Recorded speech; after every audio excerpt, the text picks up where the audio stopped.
Mr. A.R. Rahman brought about this change. So I think every single musician of my generation is thankful to Mr. A.R. Rahman for setting a revolution in the world of music, where he actually changed the whole way music was being consumed by the Indian music fraternity. So I think all of us kind of really were blown away by the production, by the songwriting, by all of it. Like Rangila, I remember going to the theaters and then I said, what kind of sound is this?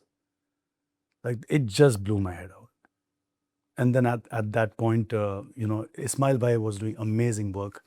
Vishal Bharadwaj Saab was doing amazing work.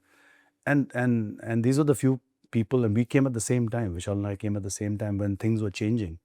And that gave us, an opportunity to kind of, make Right music team. the way we want to make music. And also the right collaborators, the right directors to work with. I think that's where everything changed for us. Now, Shekhar, compared to what you used to do independently as artists, right? Right. Catering to films as Yeah. musicians is a very different job, because here you aren't just creating music, you're aiding the process of storytelling, right? So there are situations to which demand a certain, kind of sound, a certain kind of music. It's really got to take a story forward more than anything else. Right. And that obviously is a very different process compared to just creating good music.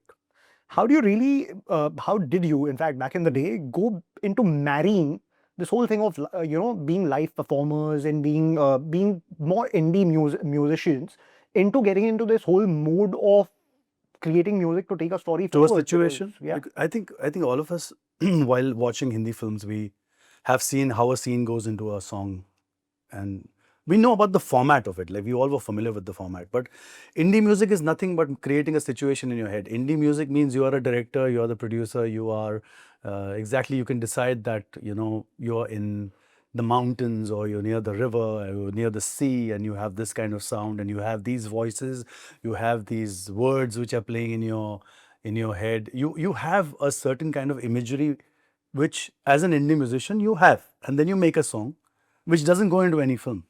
But when you have a director telling you a certain situation, you are quite familiar with what you've seen earlier in the past, that how a song is fit in the middle of like a scene. It's like an extended screenplay going into one scene to another song coming in, and then going to another scene after that.